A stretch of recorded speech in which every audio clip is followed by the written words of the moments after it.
Plot দুর্নীতি মামলায় হাসিনা রেহানা ও টিউলিপের বিরুদ্ধে গ্রেফতারি পরোয়ানা। পহেলা বৈশাখে নিজ নিজ রীতিতে বর্ষবরণের আহ্বান প্রধান উপদেষ্টা। পরিবর্তনের অঙ্গীকার নিয়ে এগিয়ে চলার প্রত্যয়, ২১ রজত জয়ন্তীতে চেয়ারম্যান ও সিইও আব্দুস সালাম।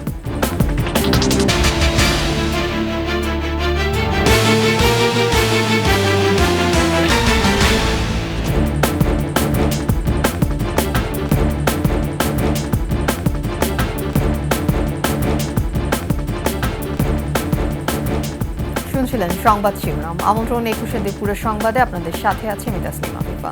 দর্শক, ২১শে টেলিভিশনের সংবাদ একই সাথে সরাসরি দেখতে পাবেন আমাদের ফেসবুক পেজ www.facebook.com/2124 অনলাইনে। এছাড়া সাবস্ক্রাইব করতে পারেন www.youtube.com/21ATV এই চ্যানেলে।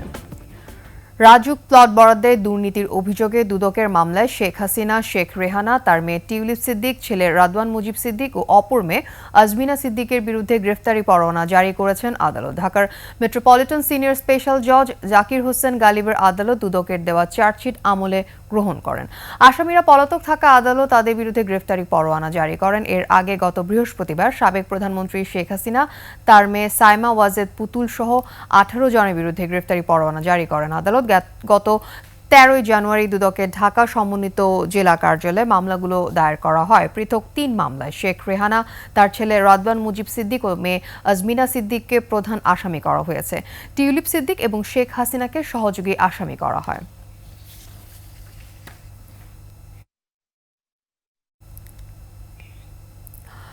প্রধান উপদেষ্টা প্রফেসর মোহাম্মদ ইউনূস বলেছেন, নানা মত, ধর্ম, রীতিনীতির মধ্যেও আমরা সবাই এক পরিবারের সদস্য। বাংলাদেশ বুদ্ধিস্ট ফেডারেশন আয়োজিত আন্তর্জাতিক বৌদ্ধবিহারের সম্প্রীতি ভবনে ভিত্তিপ্রস্তর স্থাপন অনুষ্ঠানে একথা বলেন তিনি। সবাইকে পহেলা বৈশাখের সার্বজনীন উৎসবে অংশ নেওয়ার আহ্বান জানান প্রধান উপদেষ্টা। এদিকে শান্তি ও সম্প্রীতি রক্ষায় সেনাবাহিনী সদা প্রস্তুত বলে মন্তব্য করেছেন সেনাবাহিনী প্রধান জেনারেল ওয়াকারুজ্জামান। আরও জানাচ্ছেন সঞ্জয় অধিকারী।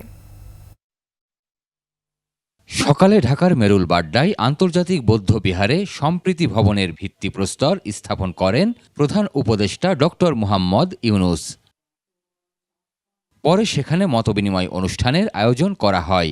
এতে অংশ নিয়ে সেনাবাহিনী প্রধান জেনারেল ওয়াকারুজ্জামান বলেন, সব ধর্ম বর্ণের সম্প্রীতির মাধ্যমে হিংসা বিদ্বেষবিহীন দেশ গড়ে তুলতে সেনাবাহিনী বদ্ধপরিকর।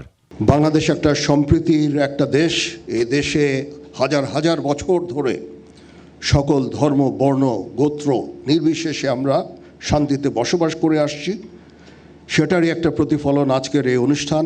আমরা চাই সবাই একসাথে এখানে সুন্দরভাবে বসবাস করব। সেই উদ্দেশ্যেই আমরা সবসময় কাজ করে যাচ্ছি। এ সময় আন্তর্জাতিক বৌদ্ধবিহারকে বাংলাদেশের সাম্প্রদায়িক সম্প্রীতির নিদর্শন উল্লেখ করে প্রধান উপদেষ্টা বলেন, প্রতিষ্ঠার পর থেকে এটি বৌদ্ধ ধর্মাবলম্বী সহ বাংলাদেশের জাতীয় স্বার্থ সংশ্লিষ্ট বিষয়ে গুরুত্বপূর্ণ ভূমিকা পালন করে আসছে। অতি প্রাচীন সময় থেকে এই অঞ্চলের গুরুত্বপূর্ণ শিক্ষা প্রতিষ্ঠান হিসেবে আবির্ভূত হয়েছিল এখানকার বৌদ্ধ বিহারগুলো। এগুলো আমাদের ঐতিহ্য ও সভ্যতার নিদর্শন। শুধু ধর্মীয় আচার ও শিক্ষা নয়, সমাজের জনকল্যাণকর কর্মসূচিরও কেন্দ্র ছিল এদেশের বৌদ্ধ বিহারগুলো। প্রাচীনকাল থেকে বৌদ্ধ বিহারের অবদানের কথাও তুলে ধরেন তিনি।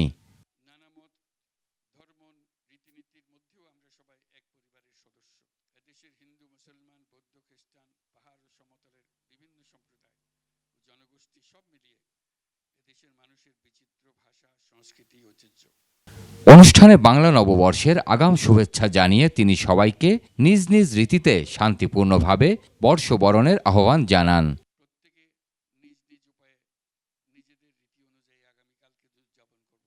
সঞ্জয় অধিকারী, ২১শে টেলিভিশন, ঢাকা। এদিকে বাংলা নববর্ষ ঘিরে পার্বত্যাঞ্চলে চলছে বৈশাখী উৎসব। নদীতে ফুল নিবেদনের মধ্য দিয়ে ৩ দিন ব্যাপী পাহাড়ে পাহাড়ে এই উৎসব শুরু হয়। রাঙামাটিতে মূল বিজুর দ্বিতীয় দিনে রঙিন যেন পাহাড়ি জনপদ। খাগড়াছড়িতে বের হয় মারমা সম্প্রদায়ের বর্ণাঢ্য শোভাযাত্রা।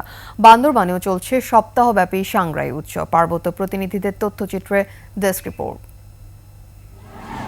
রাঙামাটিতে চলছে বিজু উৎসব। এদিনের মূল আকর্ষণ ৩২ থেকে ৪০ ধরনের বুনো সবজি দিয়ে রান্না করা পাজন। শিশু থেকে তরুণ তরুণীরা পাহাড় মহল্লায় দল বেঁধে ঘরে ঘরে গিয়ে পাজন সহ নানা স্বাদের হরেক রকম খাবার খায়। পাহাড়ি সম্প্রদায়ের বিশ্বাস অন্তত ৭টি বাড়িতে পাজন তরকারি খেলে সকল রোগব্যাধি থেকে মুক্তি মেলে। সবার জন্য মঙ্গল হয় এই আর কি, এজন্য সবাই ৭টা বাড়িতে অন্তত অ্যাটলিস্ট খাওয়ার চেষ্টা করে পাজনটা। খাগড়াছড়িতে বৈশাখী উৎসবে অনুষ্ঠিত হয় মারমা সম্প্রদায়ের বর্ণাঢ্য শোভাযাত্রা। বর্ণাঢ্য শোভাযাত্রায় মারমা নারী পুরুষ তাদের ঐতিহ্যবাহী পোশাক অলংকার পরে এবং দৈনন্দিন ব্যবহৃত বিভিন্ন সামগ্রী হাতে নিয়ে শোভাযাত্রায় অংশ নেন। র্যালি শেষে হয় বয়স্কদের পুণ্য স্নান ও বিভিন্ন খেলাধুলার আয়োজন। সংগ্রাম ভয়ানক, সবার জীবনে সুখ শান্তি। র্যালি শেষের পর পানি খেলা হবে, তো আমরা অনেক খুশি। গ্রাম থেকে আগত 100 জন আরো উপরে এই বয়স্কদের গোসল করানো হবে। বান্দরবানে বর্ণাঢ্য আনন্দ শোভাযাত্রার মধ্য দিয়ে পাহাড়িদের প্রাণের উৎসব সাংগ্রাই উদ্বোধন করা হয়। সকালে বান্দরবানে বসবাসরত 11টি পাহাড়ি সম্প্রদায়ের আদিবাসী নারী পুরুষরা নিজস্ব বিভিন্ন পোশাক ও ঐতিহ্যবাহী পরিচ্ছদ নিয়ে র্যালিতে অংশ নেন। আগামী 18 এপ্রিল মৈত্রী পানি বর্ষণ এবং সাংস্কৃতিক অনুষ্ঠানের মধ্য দিয়ে শেষ হবে সপ্তাহব্যাপী সাংগ্রাই উৎসব। Masuma Lisa, desk report, 21 television. Bangali কৃষ্টি ও সংস্কৃতি ধারণ করে নতুন প্রজন্মকে সঙ্গে নিয়ে দেশের সাংস্কৃতিক বিপ্লব ঘটবে। এর জন্য নিরলসভাবে কাজ করে যাচ্ছে 21 টেলিভিশন। রজত জয়ন্তী উপলক্ষে সংবাদ সম্মেলনে এসব কথা জানিয়েছেন 21 টেলিভিশনের চেয়ারম্যান ও সিইও আব্দুস সালাম। দুপুরে রাজধানীর কারওয়ান বাজারে 21 টেলিভিশন কার্যালয় প্রতিষ্ঠানটির 25 বছর পূর্তি ও রজত জয়ন্তী উপলক্ষে সংবাদ সম্মেলনে তিনি আরও বলেন, 3 দিন ব্যাপী বর্ণিল আয়োজনে দীর্ঘ 10 বছর পর 21 টেলিভিশন নিজেদের প্রতিষ্ঠা বার্ষিকী পালন করবে। এ সময় 21 চেয়ারম্যান ও সিইও অভিযোগ করে জানান, আওয়ামী ফ্যাসিস্ট সরকার ষড়যন্ত্র করে প্রথমে তাকে গ্রেফতার করে 2015 সালের জানুয়ারিতে। তার 11 মাস পর বিতর্কিত ব্যবসায়ী এস আলমকে দিয়ে জনমানুষের 21 টেলিভিশন দখল করে নেওয়া হয়। গত 5 আগস্ট স্বৈরাচার হাসিনা সরকার পতনের মধ্য দিয়ে আবারও নিজ প্রতিষ্ঠানের দায়িত্ব বুঝে পেয়ে নতুন নতুন পরিকল্পনা নিয়ে 21 টেলিভিশন এগিয়ে যাচ্ছে বলে জানান 21 চেয়ারম্যান ও সিইও।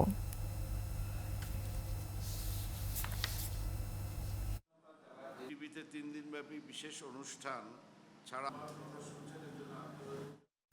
ফিলিস্তিনের গাজাবাসীর প্রতি সমর্থন ও দখলদার ইসরায়েলের আগ্রাসনে নিন্দা জানিয়ে বাংলাদেশের মানুষের র্যালি ও বিক্ষোভ সমাবেশের খবর উঠে এসেছে আন্তর্জাতিক গণমাধ্যমে। নেতানিয়াহু ট্রাম্পের ছবি পেটানোর সংবাদ প্রকাশিত হয় ইসরায়েলি গণমাধ্যমে। প্রতিবেদনে বিক্ষোভ প্রতিবাদের বিভিন্ন দিক তুলে ধরে সংবাদ সংস্থাগুলো। আফসানা নীলার ডেস্ক রিপোর্ট। গাজাবাসীর প্রতি বাংলাদেশের মানুষের সবচেয়ে বড় সংহতির প্রকাশ এবার আন্তর্জাতিক গণমাধ্যমে। বার্তা সংস্থা এপি তাদের শিরোনাম করেছে, বাংলাদেশের রাজধানীতে ইসরায়েলের বিরুদ্ধে লাখো মানুষের র্যালি। এপি জানায়, ঢাকা বিশ্ববিদ্যালয় এলাকার সোহরাওয়ার্দী পার্কে বিক্ষোভকারীদের হাতে ফিলিস্তিনি পতাকা। সেখানে তারা ফ্রি ফ্রি ফিলিস্তিন এর স্লোগান দিয়েছে। এপির সংবাদটি নিজেদের ওয়েবসাইটে প্রকাশ করেছে ইসরায়েলি প্রভাবশালী সংবাদ মাধ্যম টাইমস অব ইসরায়েল। সেখানে তারা ফলাও করে প্রচার করেছে তাদের প্রধানমন্ত্রী নেতানিয়াহু, যুক্তরাষ্ট্রের প্রেসিডেন্ট ট্রাম্প ও ভারতের প্রধানমন্ত্রী নরেন্দ্র মোদীর ছবিতে পেটাচ্ছেন বাংলাদেশের মানুষ। মধ্যপ্রাচ্যের সংবাদ মাধ্যম আরব নিউজও এ নিয়ে সংবাদ প্রকাশ করে।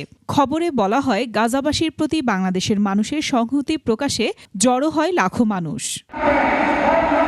মার্কিন সংবাদ মাধ্যম দ্য ওয়াশিংটন পোস্টের খবরে বলা হয়েছে, বাংলাদেশিরা ইসরায়েল বিরোধী সমাবেশে অংশ নিয়েছে এবং গাজায় ইসরায়েলি নৃশংসতার প্রতিবাদ জানিয়েছে। কানাডার সিটিভি নিউজেও একই কথা বলা হয়েছে। এছাড়াও ব্রিটিশ সংবাদ মাধ্যম দ্য ইন্ডিপেন্ডেন্ট এ নিয়ে প্রতিবেদন প্রকাশ করেছে। কাতার ভিত্তিক সংবাদ মাধ্যম আল জাজিরা ও বার্তা সংস্থা রয়টার্স ছবি প্রকাশ করে দেখিয়েছে বাংলাদেশের মানুষ ফিলিস্তিনিদের পক্ষে আছেন। আফসানা নীলা, ডেস্ক রিপোর্ট, 21 টেলিভিশন।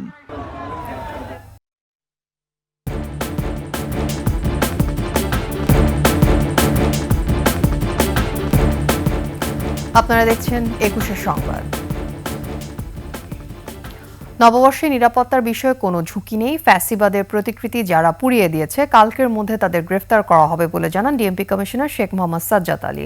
আজ সকালে এক সংবাদ সম্মেলনে ডিএমপি কমিশনার শেখ মোহাম্মদ সাজ্জাদ আলী জানান, বাংলা নববর্ষ 1432 উদযাপনকে ঘিরে রাজধানী জুড়ে নেওয়া হয়েছে কঠোর নিরাপত্তা ব্যবস্থা।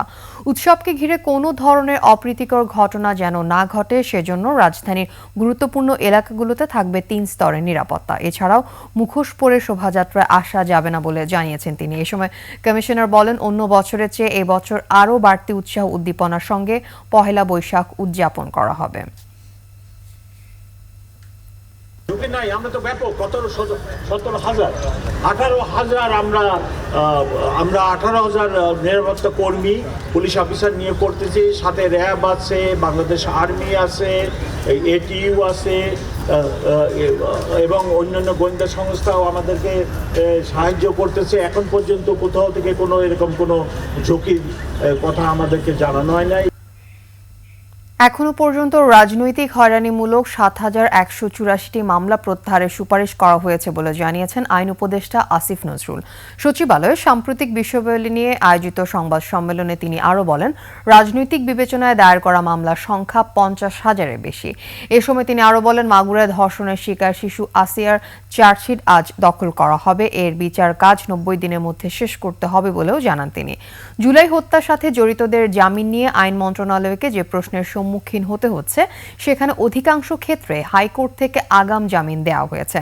যারা জামিন পেয়েছেন তারা এজাহারভুক্ত আসামি না বলেও জানান তিনি। এ সময় আইন উপদেষ্টা আরও বলেন, শীর্ষ সন্ত্রাসী সুইডেন আসলাম আগের সরকারের আমলে জামিন পেয়েছিলেন, তার মতো সন্ত্রাসীরা কিভাবে জামিন পায় তা খতিয়ে দেখা হবে বলেও জানান তিনি। সিদ্ধান্ত নিয়েছি যে বাকি টাকা উদ্ধারের জন্য আমাদের যে স্টেজগুলো নেওয়া হচ্ছে সেখানে গতিশীলতা আনার জন্য আমরা কাজ করব। আর হচ্ছে এই জিনিসটা যে বাংলাদেশ এন্ড থেকে যারা এই অপরাধের সাথে জড়িত ছিল তাদেরকে বিচারের সম্মুখীন করার জন্য সিআইডির যে তদন্ত হয়েছে সেই তদন্তটা বিষয়ে পরবর্তী করণীয় আমরা ঠিক করব। রকেট গতিতে ছুটছে স্বর্ণের দাম, কোথায় থামবে কেউ জানে না। তবে বৈশ্বিক বিনিয়োগ প্রতিষ্ঠানগুলোর পূর্বাভাস বলছে, চলতি বছরই বিশ্ববাজারে প্রতি আউন্স স্বর্ণের দাম পৌঁছাতে পারে $3,700। মার্কিন প্রেসিডেন্ট ডোনাল্ড ট্রাম্পের কড়া বাণিজ্য নীতিতেই এর প্রধান কারণ বলছে সংশ্লিষ্টরা। চীন যুক্তরাষ্ট্র চলমান শুল্ক যুদ্ধে ইতিমধ্যে প্রতি আউন্স স্বর্ণের দাম $3,200 মাইলফলক ছাড়িয়ে গেছে, যার প্রভাব পড়েছে দেশের বাজারেও। প্রতি ভরির দাম এখন $1,63,214 টাকা। আর বৈশ্বিক পূর্বাভাস সত্যি হলে প্রতি ভরি পৌঁছাতে পারে $2 লাখ টাকায়। সাদিয়া লাবনীর রিপোর্ট। যুক্তরাষ্ট্র ও চীনের মধ্যে চলমান বাণিজ্য যুদ্ধ এবং বৈশ্বিক অর্থনৈতিক অনিশ্চয়তার মধ্যেই বিশ্ববাজারে লাফিয়ে বাড়ছে স্বর্ণের দাম। এর মধ্যেই মূল্যবান এই ধাতুটির দাম নিয়ে ভয়াবহ পূর্বাভাস দিল আন্তর্জাতিক খ্যাতনামা বিনিয়োগ প্রতিষ্ঠান ইউবিএস এবং কমার্স ব্যাংক। সংস্থা দুটি বলছে, চলতি বছরেই প্রতি আউন্স স্বর্ণের দাম পৌঁছতে পারে $3,500। এদিকে চলতি সপ্তাহেই ডয়েচে ব্যাংক তাদের 2025 ও 2026 সালের স্বর্ণের গড় দামের পূর্বাভাস সংশোধন করে যথাক্রমে $3,139 এবং $3,700 নির্ধারণ করেছে। সংশ্লিষ্টদের মতে, স্টক মার্কেটে অস্থিরতা, ডলারের দামের পতন ও ট্রাম্পের শুল্ক আরোপের জেরে ক্রমবর্ধমান বাণিজ্য যুদ্ধ বিনিয়োগকারীদের নিরাপদ আশ্রয়স্থল হিসেবে স্বর্ণের দিকে ছুটতে বাধ্য করেছে। শুল্ক ছাড়াও কেন্দ্রীয় ব্যাংকের চাহিদা, ফেডারেল রিজার্ভের সুদের হার কমানোর ইঙ্গিত, মধ্যপ্রাচ্য ও ইউরোপে ভূ রাজনৈতিক অস্থিতিশীলতাও স্বর্ণের মূল্যবৃদ্ধি উস্কে দিয়েছে। সবশেষ শনিবার স্পট মার্কেটে স্বর্ণের দাম প্রতি আউন্সে 1.3% বেড়ে দাঁড়িয়েছে $3,216.48। বুলিয়ান সেশনের শুরুতে যা $3,219.73 সর্বকালের সর্বোচ্চ রেকর্ড ছুঁয়েছে, যা সপ্তাহের জন্য 5% বেশি বেড়েছে। আর ফিউচার মার্কেটে স্বর্ণের দাম প্রতি আউন্সে 1.9% বেড়ে $3,236 বেচাকেনা হয়েছে। বিশ্ববাজারে স্বর্ণের দামের এই ঊর্ধ্বমুখী প্রবণতা দেশের বাজারেও প্রভাব ফেলছে। সবশেষ শনিবার প্রতি ভরি স্বর্ণের দাম 4,187 টাকা বাড়িয়ে নির্ধারণ করা হয়েছে 1,63,214 টাকা, যা আজ থেকেই কার্যকর হয়েছে। এই দাম আরও বাড়তে পারে বলছেন সংশ্লিষ্টরা। সাদিয়া লাবনী, 21 টেলিভিশন, ঢাকা। শেষ করছি দুপুরের 21 সংবাদ, যাবার আগে সংবাদ শিরোনামগুলো আরও একবার। প্লট দুর্নীতি মামলায় হাসিনা, রেহানা ও টিউলিপের বিরুদ্ধে গ্রেফতারি পরোয়ানা। পয়লা বৈশাখে নিজ নিজ রীতিতে বর্ষবরণের আহ্বান প্রধান উপদেষ্টার। পরিবর্তনের অঙ্গীকার নিয়ে এগিয়ে চলার প্রত্যয়, 21 রজত জয়ন্তীতে চেয়ারম্যান ও সিইও আব্দুস সালাম।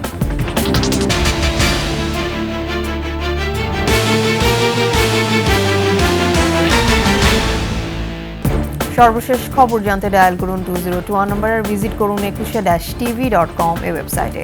এছাড়া ফেসবুকে লগ ইন করতে পারেন www.facebook.com/ekusha24 অনলাইনে। এছাড়া সাবস্ক্রাইব করতে পারেন www.youtube.com/ekushatv এই চ্যানেলে। এতক্ষণ সাথে থাকার জন্য ধন্যবাদ। আমাদের পরবর্তী সংবাদ বিকেল 5টায় দেখার আমন্ত্রণ রইল। একুশের সাথে থাকুন।